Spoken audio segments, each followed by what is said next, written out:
Yang kedua, namanya fitratullah. Fitratullah itu kesucian yang Allah berikan kepada setiap manusia.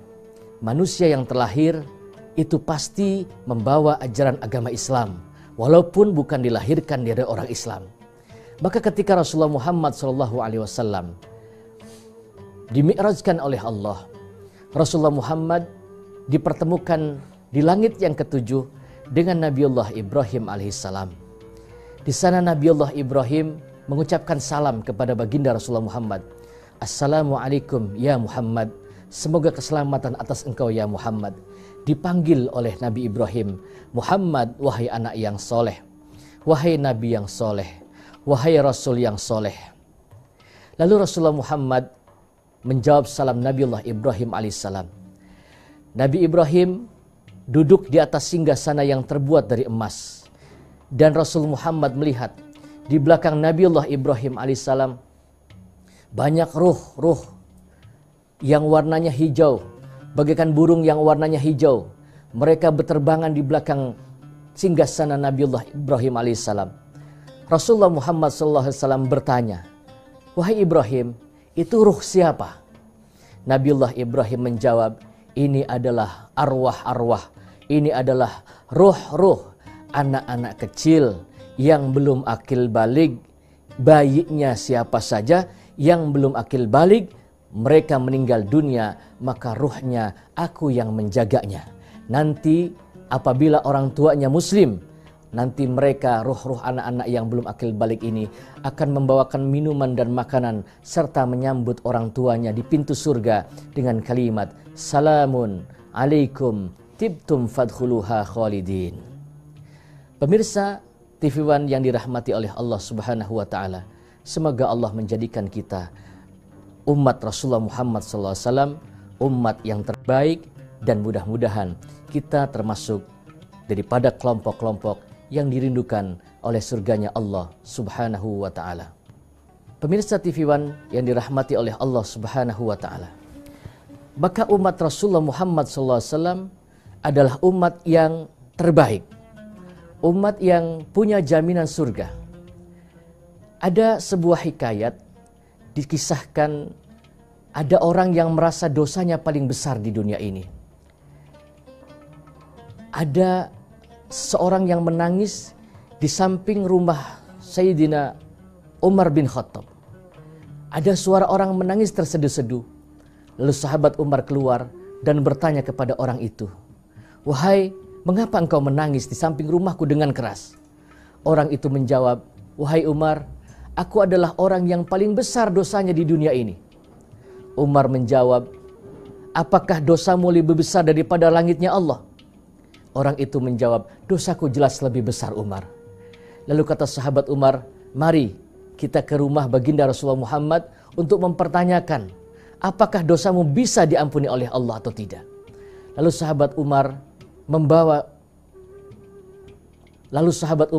membawanya ke hadapan baginda Rasulullah Muhammad SAW. Rasulullah bertanya kepada orang itu, wahai manusia, apa yang membuat engkau menangis? Orang itu menjawab, aku merasa orang yang paling dosanya terbesar di dunia ini ya Muhammad. Apakah engkau menyentuhkan Allah? Tidak. Apakah engkau membunuh? Tidak. Kalau tidak, niscaya dosamu akan diampuni oleh Allah Subhanahu wa taala. Tapi dosa saya lebih besar ya Rasulullah, dan dosa saya tidak akan diampuni oleh Allah. Ceritakan wahai anak muda, apa yang membuat engkau merasa dosamu tidak diampuni? Lalu anak muda ini bercerita di hadapan Rasulullah Muhammad.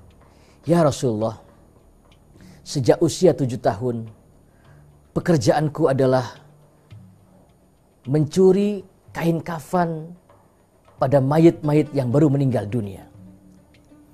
Satu ketika ada wanita yang meninggal dunia dari golongan kaum Ansor.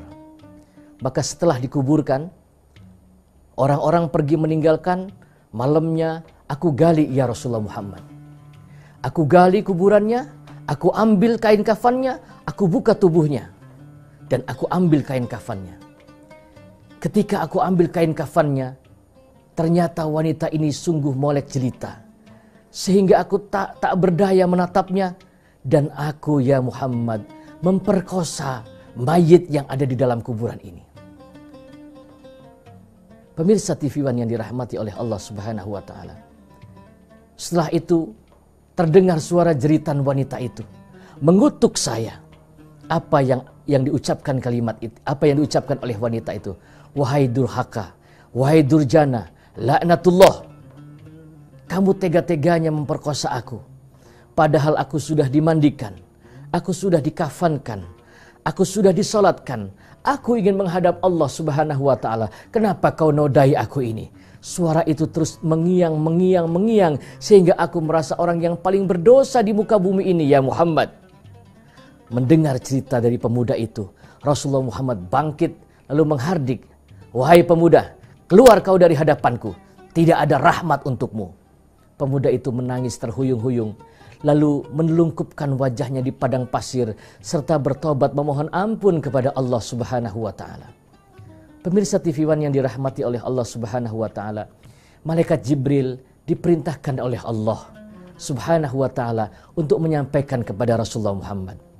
Malaikat Jibril datang kepada Rasulullah Muhammad. Assalamualaikum ya Muhammad. Dijawab, waalaikumsalam. Ada apa Jibril? Anu ya Muhammad, aku diutus oleh Allah untuk menyampaikan dan bertanya kepadamu, siapa yang menciptakan manusia? Nabi Muhammad menjawab, Allah Subhanahu wa taala. Siapa yang memberikan rizki kepada manusia? Allah Subhanahu wa taala. Siapa yang menerima taubatnya manusia? Allah Subhanahu wa taala. Tapi mengapa ada orang yang datang dengan bertumpuk-tumpuk dosa, memikul dosa-dosa di pundaknya, lalu datang mengharapkan rahmat Allah di hadapanmu? Mengapa kau malah usir ya Muhammad?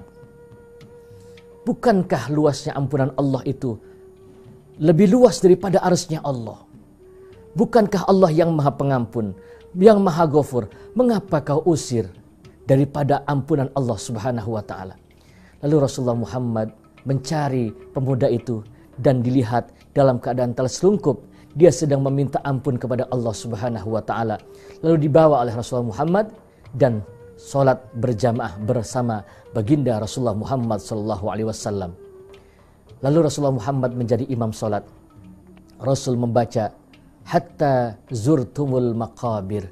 Ketika membaca hatta zurtumul maqabir, terdengarlah teriakan dari pemuda yang merasa dosanya paling besar ini lalu meninggal dunia. Jibril mengabarkan kepada baginda Rasulullah Muhammad, ya Muhammad, sesungguhnya ampunan Allah dan rahmat Allah begitu luas, sebegitu besar dosanya diampuni oleh Allah Subhanahu wa taala karena menjadi umatmu ya Muhammad. Mudah-mudahan kita dijadikan oleh Allah sebagai umat Rasulullah Muhammad, umat yang safwatur rahmah, dan kita mempunyai keistimewaan juga menjadi kelompok-kelompok yang dirindukan oleh surganya Allah Subhanahu wa taala. Mudah-mudahan bermanfaat. Wallahul muwaffiq ila aqwamit thoriq. Tsumma assalamu alaikum warahmatullahi wabarakatuh.